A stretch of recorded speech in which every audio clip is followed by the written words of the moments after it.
Good morning, all of you. Welcome to your SST class. And students, today I am covering the next topic of your chapter 3 of economics, that is money and credit.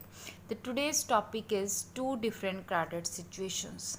In the previous videos, I explained you that what is money and what are the different forms of money in the present world, and also the loan activities of banks, under which we learn that how the loan is given by the banks, and also that exactly what is the source of income for bank.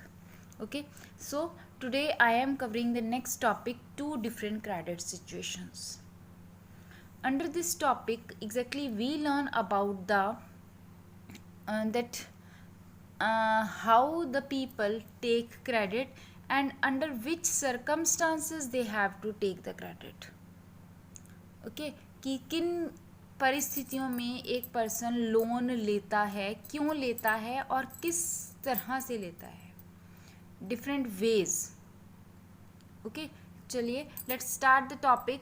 A large number of transactions in our day-to-day activities involve credit in some form or the other. Transaction in our day to day activities, एक हम जो आज different activities करते हैं उनमें transaction जो है वो credit involve credit in some form of the other. ठीक है, क्रेडिट कुछ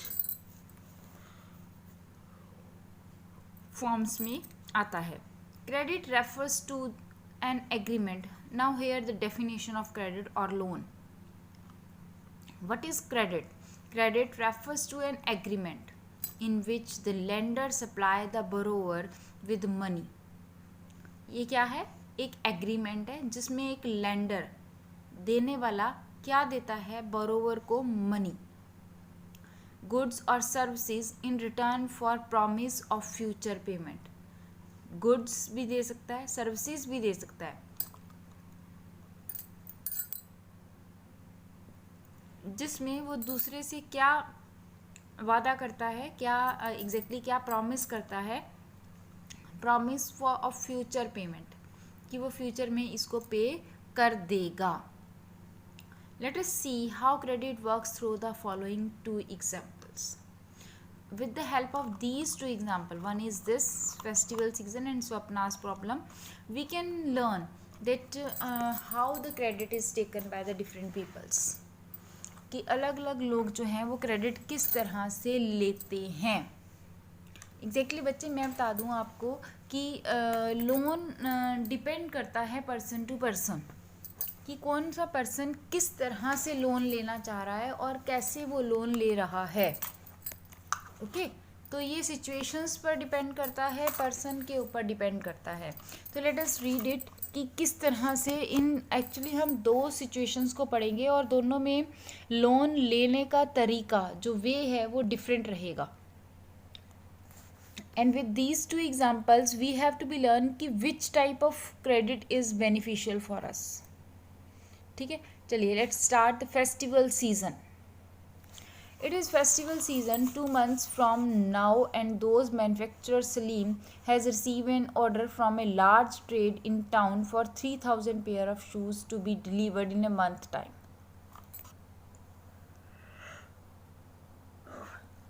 Exactly students, here a story. ये एक स्टोरी है जिसके थ्रू बताया गया है कि एक पर्सन जो है वो क्रेडिट किस तरह से ले रहा है.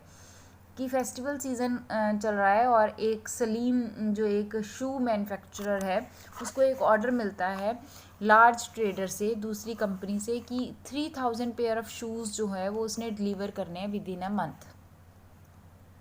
ओके, अब सलीम एक स्मॉल मैन्युफैक्चरर है. Exactly Salim don't have so much money to complete this order. उसके पास प्रॉपर पूरे मनी नहीं है कि वो इस ऑर्डर को कंप्लीट कर सके. So to complete the production on time, अपनी प्रोडक्शन को टाइम पर कंप्लीट करने के लिए सलीम ने क्रेडिट लिया. अब वो क्रेडिट किस फॉर्म में ले रहा है ये ध्यान से सुनना. Salim has to hire a few more workers for stitching and pasting work. उसको कुछ वर्कर्स चाहिए थे, लेबर चाहिए थी. ठीक है, he has to purchase the raw material. उसको रॉ मटेरियल भी परचेज करना था शू बनाने के लिए. और टू मीट दीज एक्सपेंसिव, और इस सब खर्चे को पूरा करने के लिए सलीम ने लोन लिया दो सोर्सेस से। दो सोर्सेस मतलब दो तरीक़ों से, दो पर्सन से, दो रिसोर्सेज से उसने लोन लिया। किस तरह से लोन लिया? First he asked the leather supplier to supply the leather now and promise to pay him later. अब देखो, उसको लोन चाहिए था, उसको रॉ मटेरियल भी चाहिए था। शू बनाने के लिए रॉ मटेरियल क्या है? लेदर। तो वो उसने लोन के रूप में किसके पास गया? वो लेदर सप्लायर के पास, और उसको प्रॉमिस किया कि वो उसे अब लेदर दे दे और इसके पैसे जो है वो लेटर ऑन दे देगा। मतलब उधार में उसने क्या उठाया? Raw material. Okay, now secondly, दूसरा उसने क्या तरीका लिया? He obtain loan in cash from large trader as advance payment for the 1000 pair of shoes with a promise to deliver the whole order by the end of the month. और दूसरा, उसने जहाँ से ऑर्डर आया था ना, वहीं से ले लिया लोन। कैसे? उसने जिस कंपनी ने उसको लोन ऑर्डर दिया था लार्ज ट्रेडर से, उससे एडवांस पेमेंट मांग ली 1000 पेयर ऑफ शूज़ की। 3000 पेयर ऑफ शूज़ का ऑर्डर था ना, तो 1000 की उसने एडवांस पेमेंट मांग ली और ये कहा कि 1 महीने के अंदर अंदर मैं आपको ऑर्डर दे दूंगा और फिर आप मुझे रेस्ट पैसे दे देना। अब यहाँ से उसके पास पैसे भी आ गए। किस चीज़ के लिए? बाकी काम के लिए। रॉ मटेरियल वालों से उसने रॉ मटेरियल उधार ले लिया। ठीक है, तो in this way he take the credit. उसने क्रेडिट भी लिया, बट ये क्रेडिट उसके ऊपर किसी भी तरह से बर्डन नहीं बना। At the end of the month, जैसे ही मंथ का एंड हुआ, Salim is able to deliver the order, make a good profit. वो ऑर्डर दे सका और उसे प्रॉफिट हुआ, and repay the money that he had borrowed, और उसने वो जो मनी ली थी किससे? रॉ मटेरियल वाले से, या उसको रीपे कर दिया without any burden in this criteria. By using this method of credit, the trader, the small manufacturer Saleem, for him credit become not a problem। वो उसके लिए एक प्रॉब्लम नहीं बना और उसको किसी भी तरह का बर्डन महसूस नहीं हुआ when he take the credit. Okay, चलिए, now come on the next. अब यहाँ पर in this case Saleem obtained credit to meet the working capital needs of production। ठीक है, द क्रेडिट हेल्प्स हिम, ने उसकी हेल्प की to meet the ongoing expenses of production and complete production on time, और उसकी production को time पर complete करने में भी हेल्प की, and thereby increase his earning, और जिससे उसकी अर्निंग जो है इंक्रीज हुई। तो यहाँ पर क्रेडिट क्या था? Therefore credit plays a vital and positive role in this situation. यहाँ पर क्रेडिट जो है वो एक इम्पॉर्टेंट और पॉजिटिव रोल प्ले कर रहा है, that is not harmful for the creditor. जो क्रेडिएटर है उसके लिए वो किसी भी तरह से हार्मफुल नहीं है, बेनिफिशियल है उसकी अर्निंग्स को इंक्रीज करने में। ओके, चलिए, let's read the next topic, that is next situation, that is Swapna's problem. Now what was the Swapna's problem? Swapna कौन थी, उसकी प्रॉब्लम क्या थी, और वो क्रेडिट कैसे लेती है? Let us read it. Swapna a small farmer, वो एक स्मॉल फार्मर है, grows groundnut on her 3 acres of land. वो अपनी छोटे से 3 acre लैंड पे ग्राउंड नट्स जो है वो ग्रो करती है, प्रोड्यूस करती है। She takes a loan from money lender to meet the expenses of cultivation. उसने लोन लिया मनी लेंडर से, ज़मींदार से, अपनी कल्टिवेशन, अपनी खेती के खर्चे को पूरा करने के लिए। होपिंग दैट, इस होप के साथ कि harvest would help repay the loan, कि जब फसल आएगी तो वो अपने लोन को वापस कर देगी।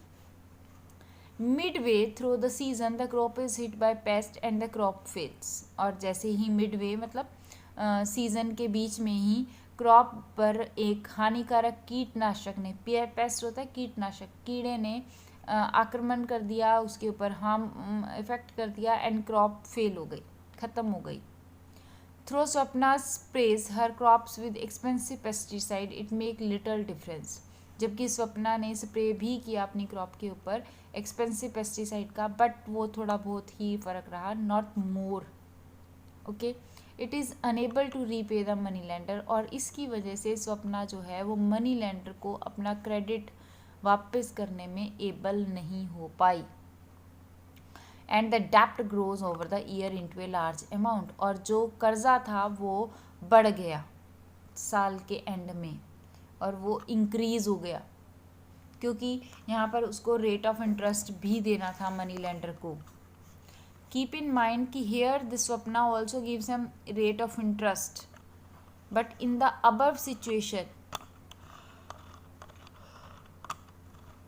जो अबव सिचुएशन थी फेस्टिवल सीजन वाले लोन में, जो स्लीम मैन्युफैक्चरर था उसको किसी भी तरह का रेट ऑफ इंटरेस्ट नहीं देना पड़ा किसी भी को भी, ना तो लेदर सप्लायर को और ना ही लार्ज ट्रेडर को जिसने उसको ऑर्डर दिया था. ठीक है, यहाँ पर रेट ऑफ इंटरेस्ट उसके लिए नहीं है.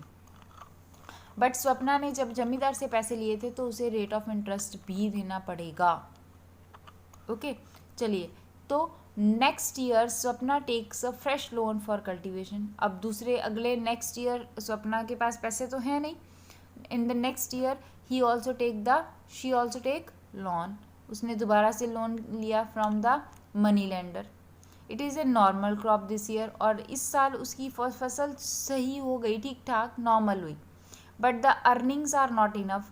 बट उसकी जो अर्निंग्स थी वो इतनी ज़्यादा नहीं थी कि वो पिछला लोन भी चुका पाती और अगले में भी अपने आप को सेटल कर पाती.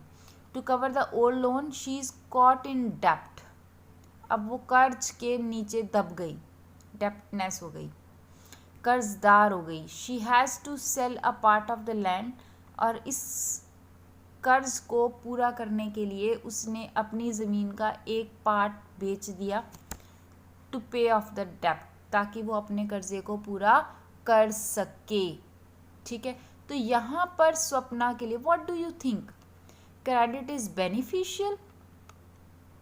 What do you think? In the above situation, in the festival season, you learn that credit plays a positive role in this situation. But what do you think? In this Swapna's situation, the credit plays an important role? No. Credit doesn't play an important role because by this method, Swapna caught into debt trappedness. कर्ज के बोझ के नीचे दब गई वो. उसने एक साल फसल को बोने के लिए क्रेडिट लिया, उसकी फसल ख़राब हो गई, उसके पास पैसे नहीं थे, तो नेक्स्ट ईयर दोबारा से उसे लोन लेना पड़ा, और फिर फसल इतनी अच्छी नहीं हुई कि वो पूरा लोन दोबारा से चुका पाती. ठीक है, तो यहाँ पर वो कर्ज के बोझ के नीचे दबती जा रही है धीरे धीरे. तो in this situation, according to me and I think according to you also, the credit doesn't plays an important role. Swapna's problem में क्रेडिट जो है वो इम्पॉर्टेंट रोल नहीं प्ले कर रहा. Even here the credit plays an negative role, in which इसमें क्या हो रहा है, जो स्वप्ना है दैट कम इनटू डेप्ट ट्रैप्डनेस. स्वप्ना जो है वो डेप्ट ट्रैप्डनेस में आ रही है, एंड एट लास्ट उसे अपनी ज़मीन का एक पार्ट सेल करना पड़ा. She had to sell part of the land to repay the loan. और credit instead of helping Swapna, यहाँ पर क्रेडिट ने स्वप्ना की हेल्प करने की बजाय इम्प्रूव हर अर्निंग्स, उसकी अर्निंग्स को इम्प्रूव करने की बजाय लेट हर वर्स ऑफ, उसकी प्रॉब्लम्स को इंक्रीज कर दिया. एंड शी बिकम डेप्ट ट्रैप्ड, वो डेप्ट ट्रैप्डनेस में आ गई. And credit in this case pushes the borrower, और यहाँ पर जो क्रेडिट है वो बोरोवर को, जो क्रेडिट ले रहा है उसको एक ऐसे सिचुएशन में डाल रहा है from which recovery is very painful, जिसमें से बाहर आना, रिकवर करना बहुत मुश्किल है, बहुत पेनफुल है.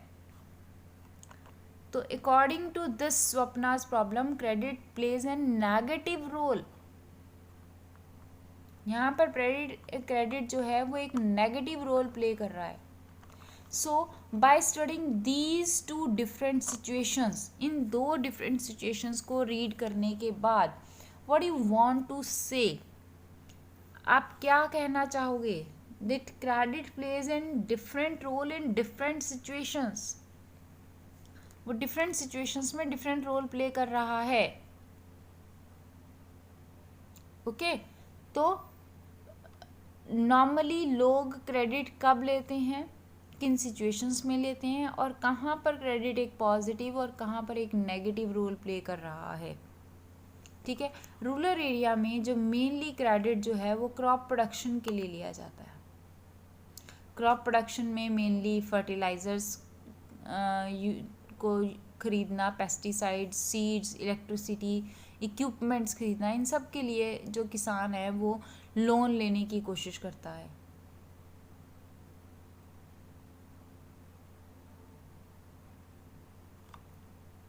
और नॉर्मली जो फार्मर्स होते हैं वो at the time of sowing और cultivating they take the loan, and at the time of harvesting they repay the loan.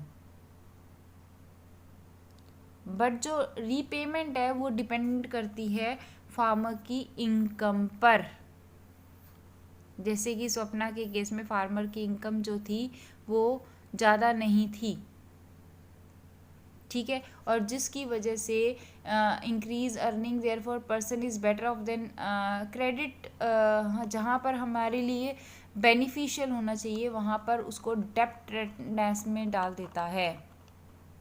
ठीक है. तो इस तरह से क्रेडिट के डिफरेंट कंडीशन में, डिफरेंट सिचुएशंस में डिफरेंट रोल प्ले कर रहा है. ठीक है. Our next topic is terms of credit. Terms of credit means कि हम जब हम लोन लेने जा रहे हैं तो हमें क्या क्या देना है, क्या क्या किन टर्म्स को, किन कंडीशंस को फुलफिल करना है to get the loan, to get the credit. That is terms of credit. And in terms of credit, the very important thing is collateral, जिसे हम हिंदी में समर्थक ऋणाधार कहते हैं. अब कोलेट्रल क्या होता है ये समझना बहुत ज़रूरी है. ठीक है. Let's read it. Terms of credit. Every loan agreement specify an interest rate which the borrower must pay to lender along with the repayment of the principal. कि टर्म ऑफ क्रेडिट में बोरोवर क्या कर रहा है, lender को कुछ ना कुछ दे रहा है. ठीक है. Repayment of the principal. In addition lender may demand collateral. अब जब लेंडर है, जब वो किसी पर्सन को पैसे दे रहा है तो वो कुछ ना कुछ डिमांड करेगा एज ए गारंटी. जैसे हम सामान लेने जाते हैं ना तो हम कहते हैं ना कि इसकी गारंटी क्या है. तो इसमें भी वही है कि मैं तुझे पैसा दे रहा हूँ तो वो पैसा मुझे वापस मिलेगा कि नहीं मिलेगा, इसकी गारंटी क्या है. तो वो एज ए सिक्योरिटी अपने पैसे को कि मुझे वापस मिले, उसको सिक्योरिटी को करने के लिए जो लेंडर है वो कोलेट्रल मांगता है बोरोवर से. अब कोलेट्रल क्या है, that is very important to understand. I am reading this. Collateral is an asset, वो एक असेस्ड है that the borrowers own such as land, building, vehicle, livestock deposit with banks and use this as a guarantee to a lender. यहाँ पे collateral क्या है? Yes, so what is collateral? Collateral is an asset that the borrower owns such as land, building, vehicle, livestock and uses this as a guarantee to a learner until the loan is repaid. Collateral क्या है, एक asset है जिसमें borrowers own, borrowers क्या करता है, अपनी ही किसी ज़मीन, building, vehicle, live stock deposit with bank, किसी भी चीज़ को एज ए गारंटी रखता है लेंडर के पास उस टाइम तक जब तक कि वो लोन वापस नहीं कर देता. That is collateral. आप बच्चे नॉर्मल देखते हैं हम कि जब भी हम लोन लेने जाते हैं तो हम कुछ गिरवी रख के आते हैं, गिरवी रखना कहते हैं हम इनको नॉर्मल भाषा में या आम लैंग्वेज में, कि वो रखा और उसके बदले में पैसे लेकर हम आ गए। तो एग्जैक्टली जो चीज़ हम वहाँ रख के आ रहे हैं वो कोलेट्रल है। जो चीज़ हम वहाँ रख के आ रहे हैं वो क्या है, वो कोलेट्रल है। ठीक है, अब वो कोलेट्रल हम एक पर्सन कैसे यूज़ कर रहा है, डिपेंड करता है कि पर्सन कोलेट्रल क्या दे रहा है। अपनी ज़मीन दे रहा है, अपने पशु दे रहा है, लाइव स्टॉक दे रहा है, अपनी व्हीकल दे रहा है, अपने कोई बिल्डिंग दे रहा है, कुछ भी दे सकता है वो एज ए गारंटी कि ये मेरे कागज़ आप रख लो और जब मैं पैसे वापस कर दूंगा तो मैं इस चीज़ को वापस ले जाऊंगा, जिसमें ज्वेलरी भी हो सकती है। ठीक है, चलिए। So if the borrower fails to repay the loan, और अगर बोरोवर्स जो है वो लोन को रीपे करने में फेल रहता है, यानी वापस करने में फेल रहता है, तो क्या होता है, the lender has a right to sell the asset. तो लेंडर को राइट है कि वो उस असेस्ट को बेच दे और अपने पैसे वापस ले ले, और collateral to obtain the payment.